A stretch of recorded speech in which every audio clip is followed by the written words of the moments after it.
है।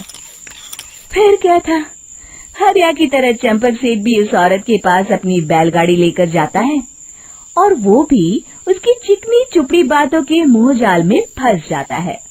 फिर चुड़ैल उसे भी अपनी गुफा तक ले जाती है और उसका सारा सामान लेकर गुफा में गायब हो जाती है।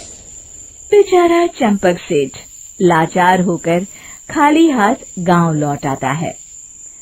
फिर ये उस जंगल में रोज की बात हो जाती है।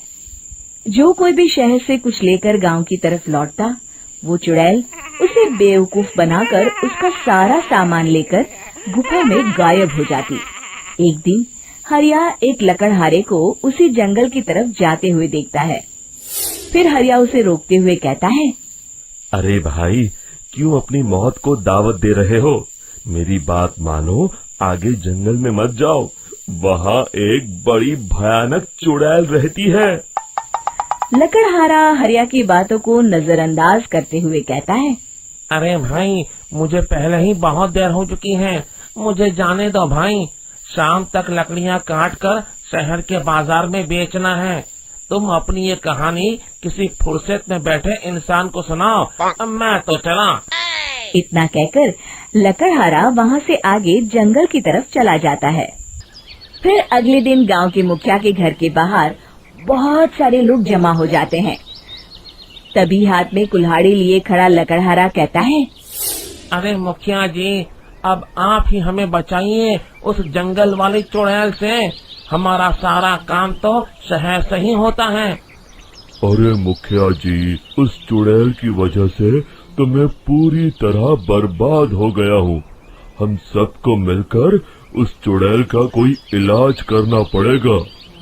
तभी भीड़ में खड़ा वीरा कहता है, आप लोग चिंता मत करिए, कल से वो चुड़ैल किसी को नहीं लूट पाएगी। मेरे पास एक बहुत अच्छी तरकीब है। तभी चंपक सेठ उसका मजाक उड़ाते हुए कहता है, अरे तेरा नाम वीरा है तो क्या हुआ? तूने अभी उस चुड़ैल को देखा नहीं है? जाकर अपना काम कर, बड़ा आया। तब मुखिया जी कहते हैं, नहीं नहीं चंपक सेठ, मुझे लगता है हमें इस लड़के को एक मौका देना चाहिए। फिर सभी गांव वाले मुखिया जी की बातों से सहमत हो जाते हैं और वीरा शाम को एक बैलगाड़ी में कुछ सामान लादकर उस जंगल की ओर चल देता है। वीरा, ओ वीरा, कहाँ जा रहा है? तभी वीरा मुड़ के देखता है, वही चुड़ैल एक औरत के रूप में खड़ी है। अरे बहन जी, मैं आपको ही ढूंढ रहा था।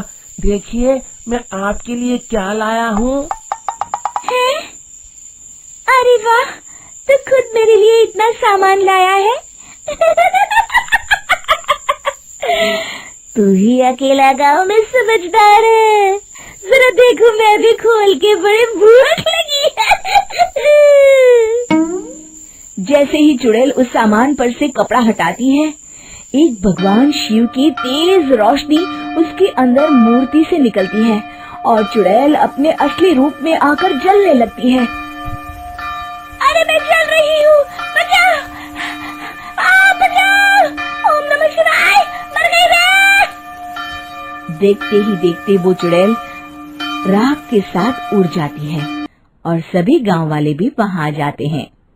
शिक्षा बुराई पे सदा अच्छाई की ही जीत होती है।